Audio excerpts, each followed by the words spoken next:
nom du Père, du Fils et du Saint-Esprit, un seul Dieu, Amen. Que sa bénédiction repose sur nous maintenant et pour toujours. Amen. Nous avons entendu aujourd'hui ensemble l'évangile de la bénédiction des 5 pains et 2 poissons par notre Seigneur Jésus-Christ. C'est un évangile qui se répète en plusieurs fois dans l'année et c'est un évangile dont on peut voir de plusieurs points de vue et apprendre et tirer un enseignement pour chacun de nous. Aujourd'hui, je souhaite parler avec vous d'un point de vue que comment le Seigneur a réalisé ce miracle. Il était capable de le faire tout seul, il était capable d'accomplir cette bénédiction ou le fait de rassasier une foule qui le suit tout seul. Il n'avait pas besoin de demander ni à Philippe, ni à André, ni même peut-être des 5 pains et 2 poissons que ce petit garçon a offert. Mais lui, il veut travailler avec l'homme. Le Seigneur est venu sur terre, il a porté ce grand message que je veux être avec toi. Et je veux que tu travailles avec moi et je travaille avec toi. C'est pour cela qu'il s'est adressé à Philippe par le fait qu'il est un connaisseur du coin et lui dire « Mais d'où peut-on avoir à manger pour toute cette foule ?» Lui qui connaissait bien Bethsaïda. Ou aussi, même quand André est venu le voir avec ce petit garçon lui disant « Il n'a que 5 pains et 2 poissons. » C'est la seule personne qui avait et qui était prêt à offrir. C'est ça aussi, parce qu'on ne sait pas, peut-être d'autres personnes dans ces 5000 hommes avaient quelques miettes de pain ou autre chose dans leur poche ou dans leurs affaires. Mais c'était le seul qui avait ce courage, avec les sentiments d'un enfant, de s'approcher du Christ et lui dire « Voilà tout ce que j'ai ». C'est peut-être quelque chose qui était la nourriture des pauvres, 5 pains d'orge, ce n'était pas quelque chose dont on est fier d'offrir. Mais lui, avec la simplicité d'enfant, il a dit « Seigneur, je mets tout ce que j'ai entre tes mains ». Il n'avait pas peur de perdre ce qu'il a. Il n'a que son petit repas. Il aurait pu penser, mais si on partage cela, peut-être il va le manger tout seul. Peut-être il va le manger avec ses disciples. Peut-être il va rien me donner. Mais il n'avait pas eu tous ces pensées-là. Malgré sa petitesse et malgré le peu qu'il avait, il était là pour offrir. Le Seigneur veut que tu participes. Il voit, il regarde, il observe chacun de nous et qu'est-ce qu'il a et qu'est-ce qu'il peut offrir. Il ne demande jamais au-delà de tes capacités ou au-delà de ton savoir. Il est là pour juste te permettre d'avoir part dans son grand miracle. Ce grand miracle qui a changé la pensée de l'homme depuis le commencement a reçu une punition qui était par ta force et ta sueur, tu gagneras le pain de ta vie. Aujourd'hui, il est venu pour l'offrir gratuitement. Il a offert à tous ceux qui l'ont suivi ce même pain dont la même punition a été annoncée dès le commencement, mais d'une manière gratuite, sans rien demander en contrepartie. C'est pour cela qu'on a entendu ensemble dans la Pauline le passage de saint Paul aux Hébreux qui parle de Melchisédek, le seul prêtre de l'Ancien Testament qui a fait une offrande de pain et de vin, qui symbolisait l'offrande du Seigneur lui-même, qui est venu offrir que du pain et du vin, son corps et son sang. Cette nouvelle annonce, qui était nouvelle par rapport à ce qu'on avait l'habitude d'offrir dans le Saint-Testament, n'était qu'un rappel que lui, il est capable de t'offrir et te libérer de cette même punition et de ce même lourdeur de vie. Il est là pour t'accompagner, t'offrir dont tu as besoin sans même le demander ni le réclamer. Cette foule qui l'ont suivi, ils ne sont pas révoltés en disant « nous avons faim ». Mais c'est lui qui a regardé et qui a connu le besoin dont ils ont. Il a vu comment ils ont faim, comment ils ont besoin de le suivre, comment il était là depuis le matin, ils n'ont rien mangé. C'est lui qui était ému de compassion vis-à-vis d'eux et qui a cherché à répondre à leurs besoins. Parfois, nous, on s'inquiète, comme Philippe a dit, mais nous n'avons pas assez d'argent pour aller chercher pour toute cette foule à manger. On n'est pas capable de le faire. Parfois, nos capacités nous freinent parce que nous sommes limités à notre ego. Quand tu es coincé dans ton ego, tu ne trouveras jamais la solution. Tu as besoin de sortir de toi-même, de voir la main de l'Éternel qui est là pour bénir et compléter ta faiblesse. Ce petit enfant, par sa douceur et son humilité, il a réussi de sortir de cet ego-là. Il a réussi de sortir de la propre intelligence de l'homme. Parfois, on vient à l'église, on pose nos petits papiers sur l'autel, mais on les reprend, on le sort en disant « Mais Seigneur, peut-être tu ne pourras pas le faire.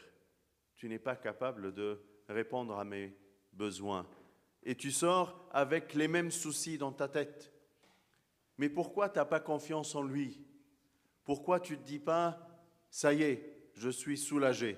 J'ai tout posé sur son autel et maintenant je suis libéré de la lourdeur de ces soucis-là. » Parfois, tu comptes plus sur tes mains, sur tes voisins, sur tes amis, sur les gens qui sont proches à toi, plus que compter sur lui, malgré que tu présentes ça dans tes prières, malgré que tu viens et tu lui en parles.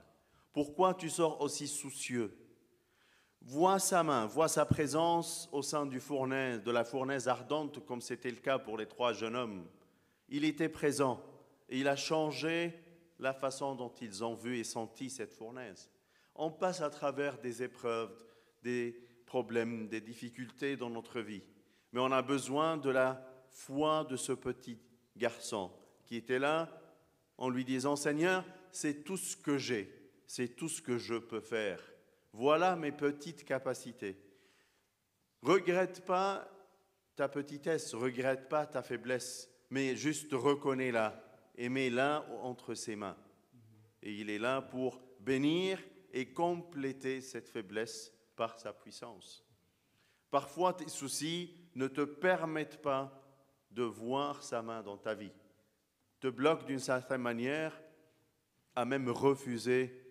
Non, mais ce n'était pas lui, c'était un tel, ou une sorte d'hasard qui a fait en sorte que j'ai pu réussir telle ou telle chose. Et tu refuses complètement de voir sa main qui t'a accompagné tout au long de ton trajet.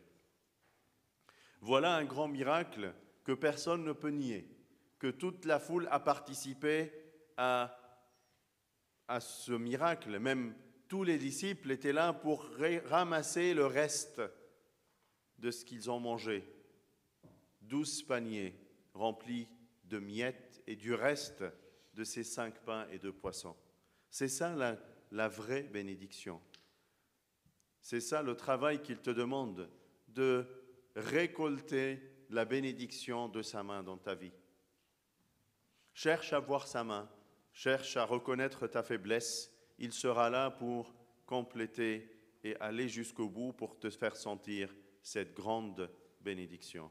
النهارده احبائي سمعنا معجزه الخمس خبزات والسمكتين، معجزه بتتكرر علينا خلال السنه في كذا شهر، وخاصه في الحد الخامس او حد البركه لو وقع يعني في شهر قبطي حد خامس بتكون القرايه هي قرايه حد البركه او الخمس خبزات والسمكتين، عشان نتذكر كلنا عمل ربنا في حياه كل واحد والبركه اللي بيديها لنا في حياتنا.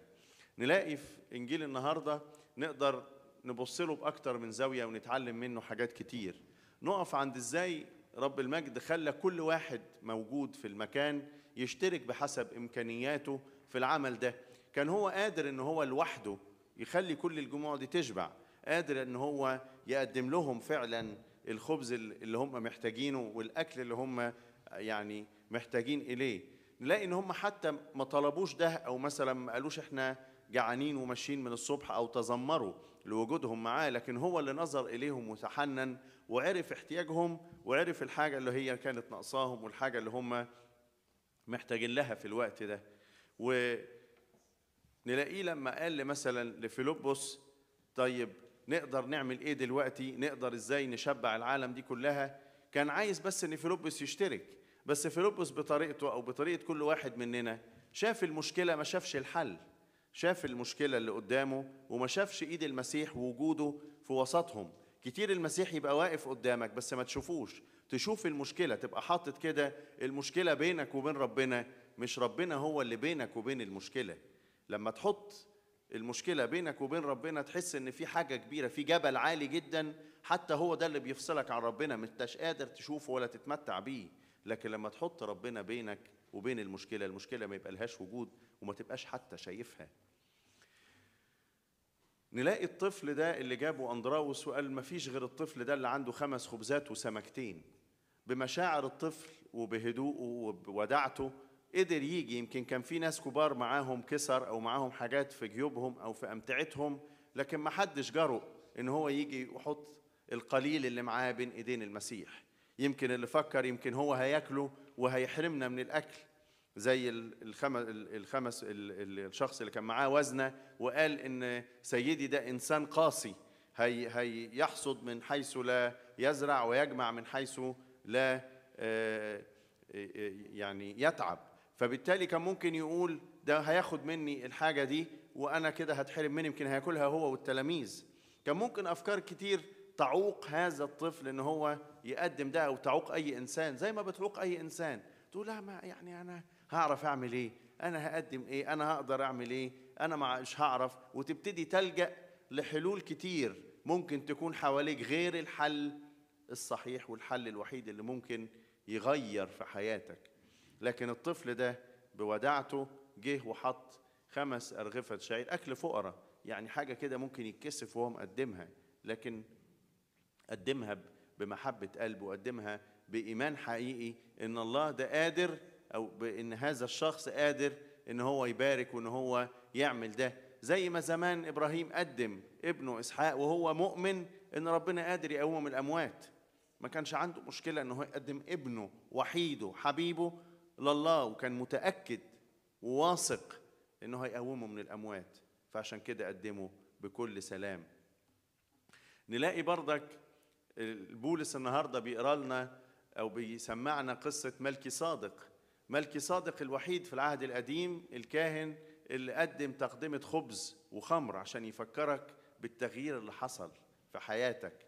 نلاقي العقوبة اللي كانت على الإنسان منذ البدء هي أن بعرق جبينك تأكل خبزك. جه المسيح وعمل معجزة عطى فيها الخبز ده مجاني، عشان يقول لك أنا جيت عشان أحررك من العبودية دي، جيت علشان أنقلك من الضيقة وسلطان الخطية اللي عليك إلى أنك تتحرر من ده ويكون ليك العشرة وليك الخبز الحقيقي اللي يديك الحياة.